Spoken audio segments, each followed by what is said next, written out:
Sabi ko nga sa inyo, di ba? Hindi lang po sa Pilipinas ngayon pinagtatawanan ang grupo ni Roque kasama nung kanilang maisog mga bossing. Buong mundo na po mga kababayan.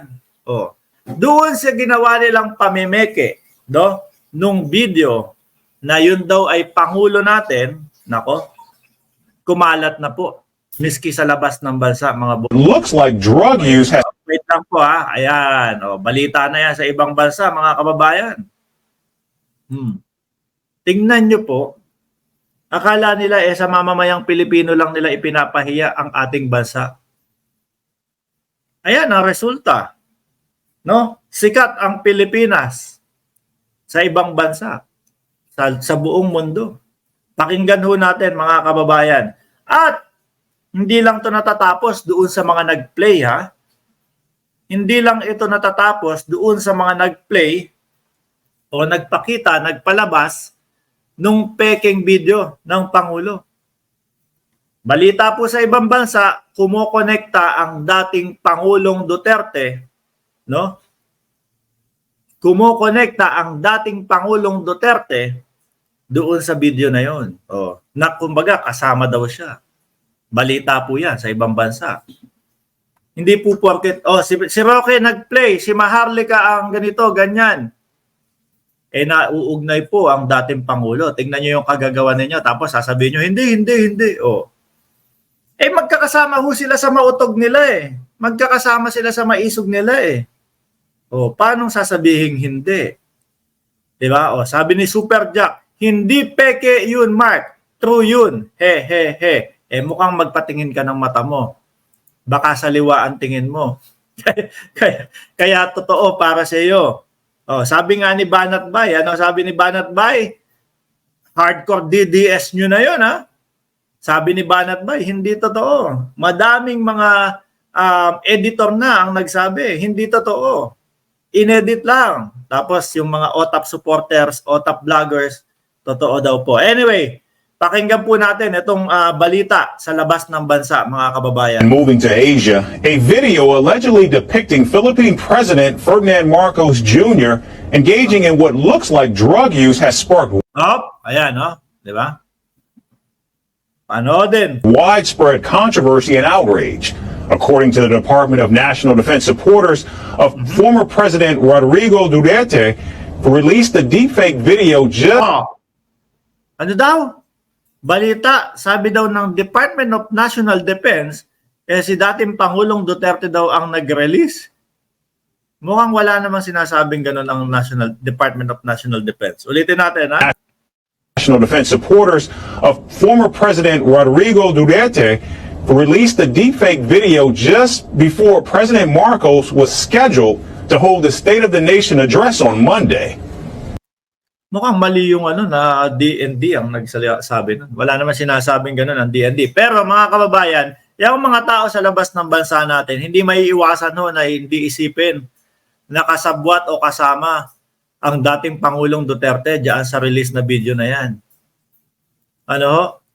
Kasi paano ho?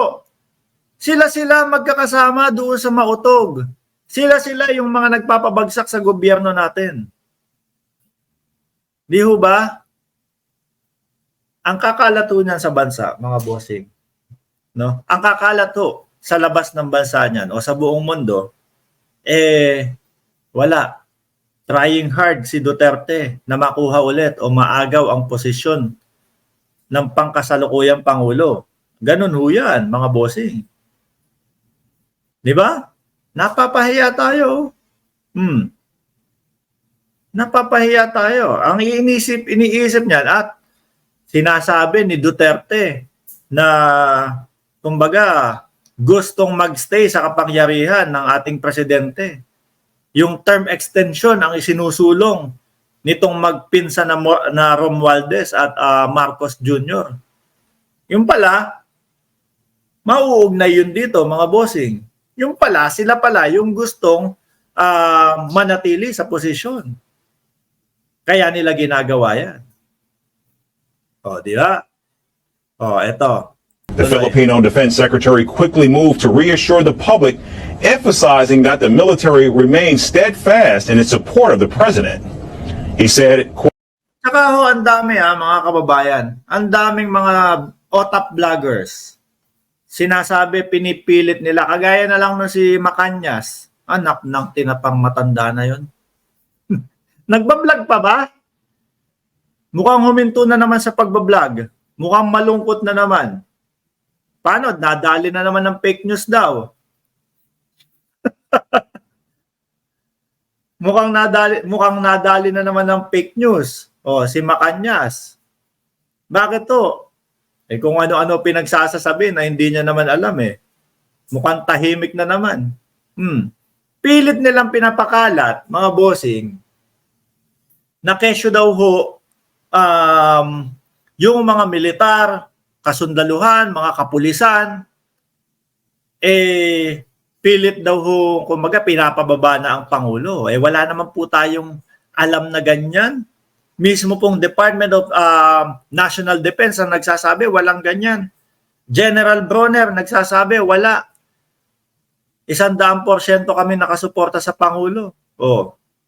Yung mga kapulisan, kita nyo naman po ang suporta sa gobyerno. Kasi etong mga ito pilit pinapabagsak ang presidente, ang gobyerno. Ayan, tuloy. Yung mga supporter din po ang nagpapabagsak kay dating Pangulong Duterte.